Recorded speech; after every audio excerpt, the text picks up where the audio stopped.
हरियाणा जिसके नतीजे बिल्कुल अप्रत्याशित हैं। इस तरह की शिकायतें लगातार आ रही हैं, लगातार शिकायतें आ रही कि कैसे बैटरीज जो मशीन की थी वो 99% थी और जिन मशीनों की बैटरीज 99% थी उन मशीनों में नतीजा एक आया, हमें हराने वाला नतीजा आया, और बैटरी 60-70% जो स्वाभाविक है होनी चाहिए थी उसमें हम जीत रहे हैं हमारे कैंडिडेट।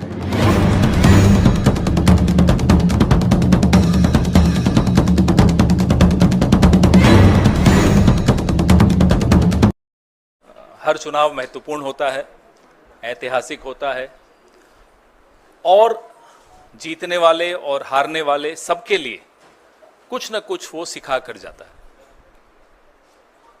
जम्मू कश्मीर में 10 साल बाद एक चुनाव हुआ, जिन परिस्थितियों में हुआ वो आपके सामने है। कैसे जम्मू कश्मीर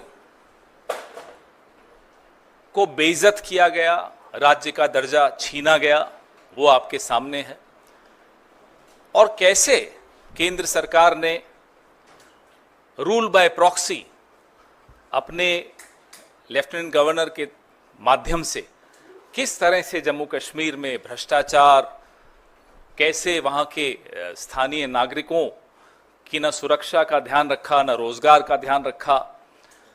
लगातार जो खबरें, आतंकवाद बढ़ने की खबरें, जम्मू रीजन तक में आतंकवादी हमले होने लगे, न आम नागरिक वहां सुरक्षित महसूस करता है, न पर्यटक महसूस करते हैं अपने आप को सुरक्षित। कश्मीरी पंडितों से जो वादे किए गए वो बिल्कुल भुला दिए गए पिछले 10 साल में। ये सब इन परिस्थितियों के बीच में जम्मू कश्मीर में एक चुनाव हुआ, ऐतिहासिक चुनाव था, और जम्मू कश्मीर के बाशिंदों ने एक स्पष्ट जनादेश दिया। जम्मू कश्मीर, आज भी हम उसको राज्य ही मानते हैं, तो मैं तो यही कहूंगा कि जम्मू कश्मीर राज्य के लोगों को बहुत बहुत मुबारक कि उन्होंने इस चुनाव में बढ़ चढ़कर हिस्सा लिया और करारा जवाब दिया उन लोगों को जिन्होंने जम्मू कश्मीर को की इज्जत को रौंदने में कोई कसर नहीं छोड़ी थी। जैसा कि आप सब जानते हैं, पूर्ण राज्य का दर्जा छीनकर यूनियन टेरिटरी बनाना अपने आप में अप्रत्याशित था। हरियाणा में चुनाव हुआ जिसके नतीजे बिल्कुल अप्रत्याशित हैं और यहां तक कि यह भी कहेंगे कि अस्वीकार्य हैं।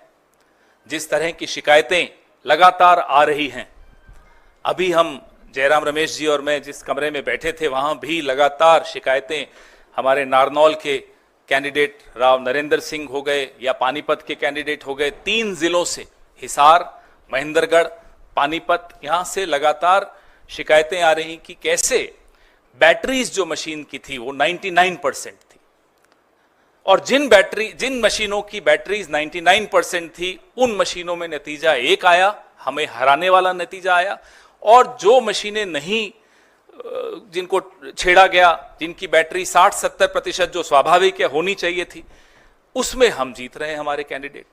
तो हम ये सारी शिकायतें इकट्ठी कर रहे हैं। हमारे कैंडिडेट्स ने वहां रिटर्निंग ऑफिसर्स को शिकायतें दी हैं और दे रहे हैं अभी, लेकिन आने वाले कुछ दिनों में ये सारी शिकायतें लेकर हम चुनाव आयोग में जल्दी ही जाएंगे और अपनी शिकायत वहां दर्ज कराएंगे। इस तरह का नतीजा कहीं भी धरातल पे नहीं दिख रहा था। आप लोग भी गए, हम लोग भी गए, सब घूम रहे थे।